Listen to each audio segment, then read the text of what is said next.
In the children's book, The Lion, the Witch, and the Wardrobe, written by C.S. Lewis, one of his Chronicles of Narnia, there's a little girl named Lucy who, during a hide-and-seek game, finds her way into a wardrobe, and as she is pushing her way through the coats and furs to the back, she discovers that there isn't a back and that she's entering a whole other world, a world called Narnia. It's a world with fauns and talking animals and a witch and a great lion called Aslan. And after being there a while, she comes back from Narnia through the wardrobe and meets up with her 3 older siblings, 2 brothers and a sister, and she tells them about this world that she's been to and how wonderful it is. And she goes on to describe it, that it's got fauns and talking animals and witches and such. But of course, her older siblings do not believe her. It's all just childish make-believe. And Lucy is bitterly disappointed.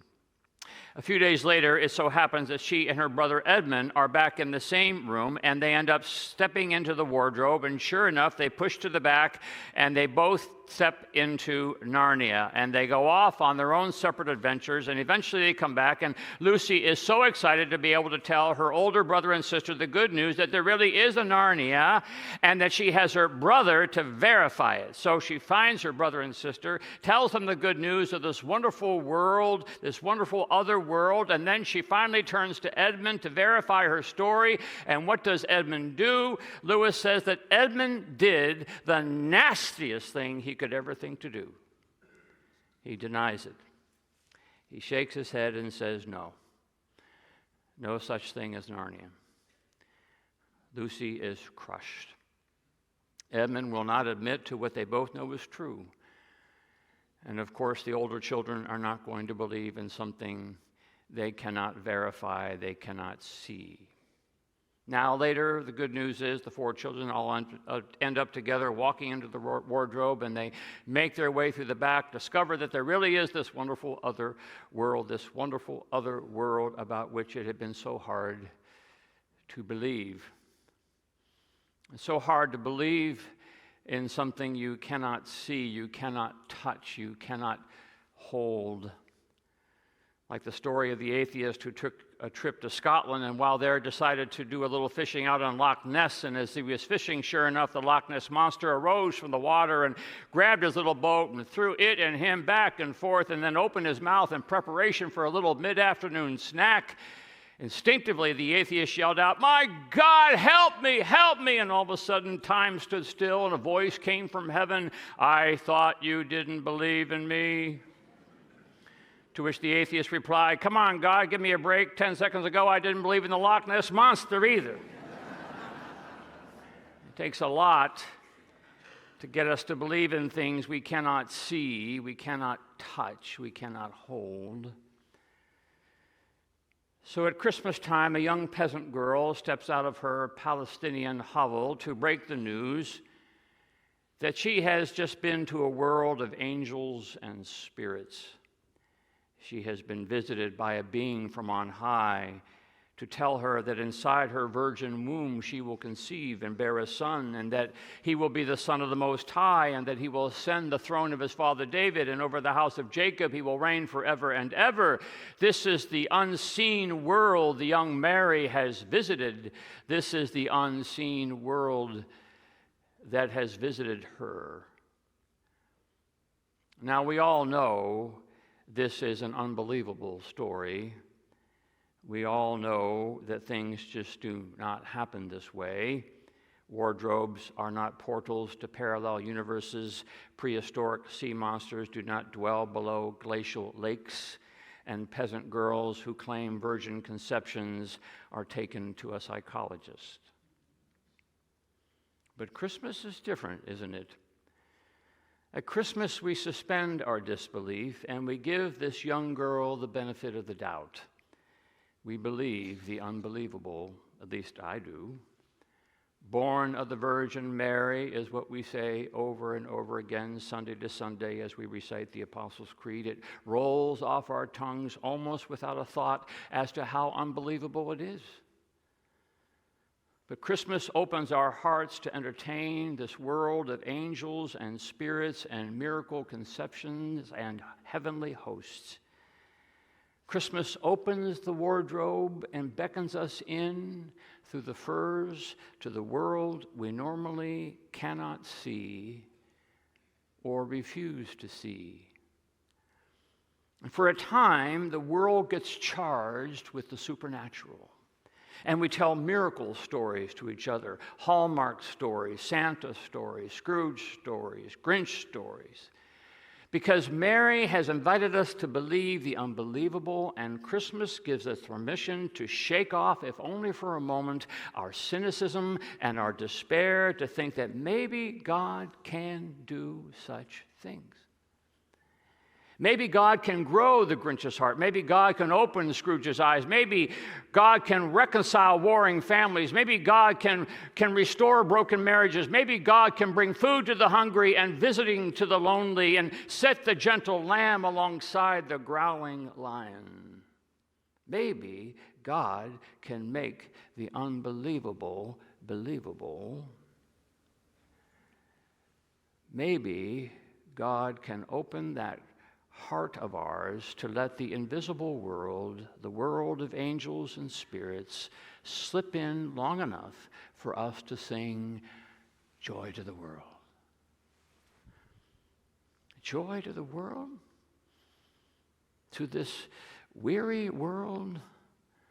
To this troubled sphere? Dare we dream that this world that seems spiraling downward can be lifted upward? Is the unbelievable believable? What child is this? We will sing shortly. Who would lead us to believe what the angels sing, peace on earth, goodwill to all. Dare we believe this? Goodwill to all.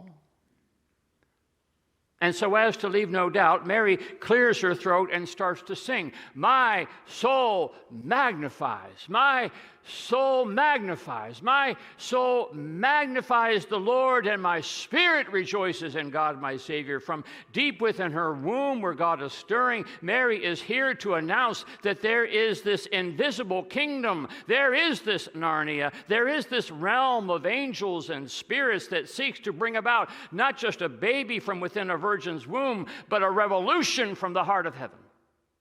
That the kingdom is coming, the new world is beginning. It will no longer be the same old world. No, in this world, he will bring down the powerful from their thrones and lift up the lowly. He will fill the hungry with good things and send the rich away empty.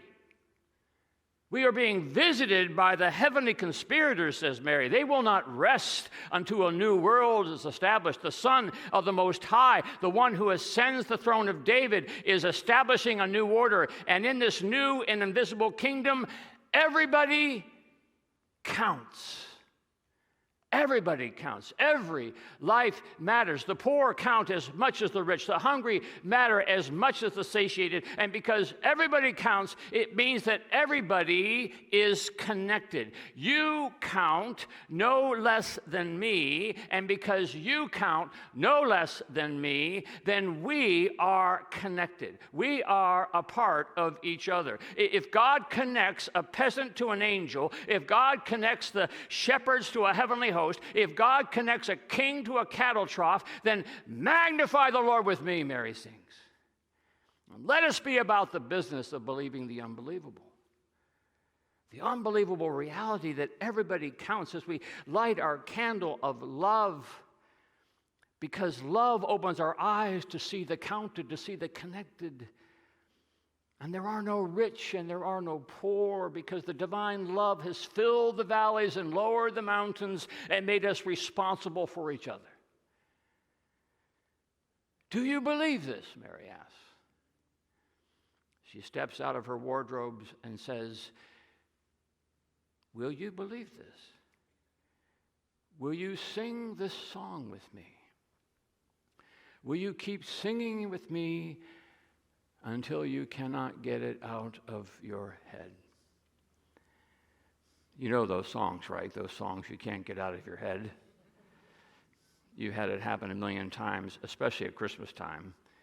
You get that song in your head and you just can't get it out. When I was writing this sermon, I had a song in my head I just could not get out of my head. It was a song that came from my teenage years, and I couldn't stop hearing it. I couldn't stop singing it. I couldn't stop humming it. And you know what's worse? What's worse was the song it was. The song it was. I couldn't get it out of my head. It was a song by an old 70s band, Electric Light Orchestra, and the title of the song is, I Can't Get It Out of My Head.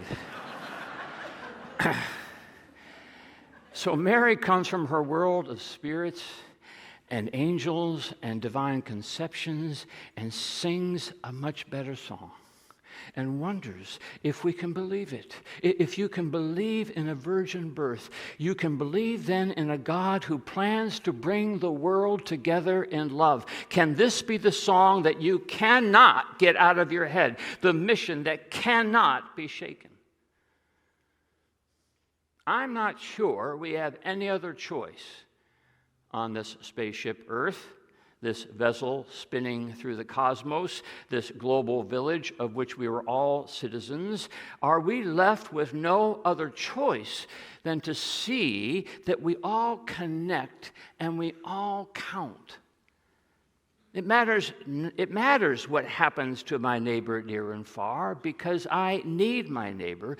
No man is an island, writes the poet. We are all connected to one another. My humanity is tied up with another's humanity. Every person's death diminishes me. My hunger is connected to another's hunger. My hurt to another's hurt. My survival to another's survival. We are connected, are we not, to those folks in Bowling Green, Kentucky, whose lives went up in a funnel cloud. We are connected, are we not, to that COVID patient on the way to the hospital down Bee Ridge Road? Are we not connected to the person of color who is denied respect and even a chance and just treatment from the law? We are connected, are we not, to that El Salvadoran mother trying to get her family across the border? We are connected, are we not, to the dissident in Myanmar jailed by a military government? We are connected, are we not, to that poor peasant couple out there in the barn giving birth? The talking heads keep telling us we're not connected. They keep pitting us against each other. But Mary sings a different song. Mitch Albom, in his most recent book, The Stranger in the Lifeboat, revisits the age-old narrative of strangers who make their way to a lifeboat after their ship has gone. And they are first now strangers to each other. Even they see each other as threats.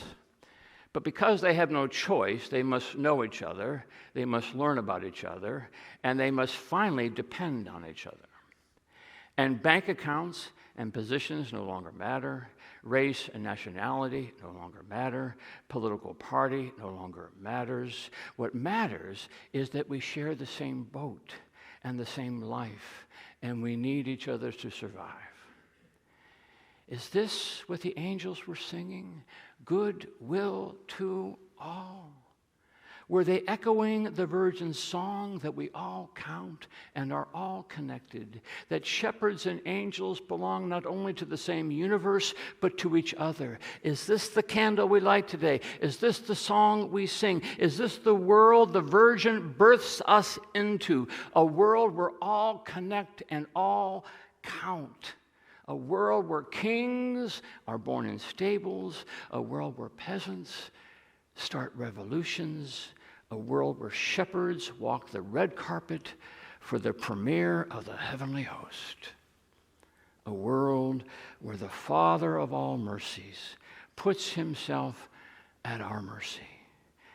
What child is this who laid to rest on Mary's lap is sleeping? Dare we believe?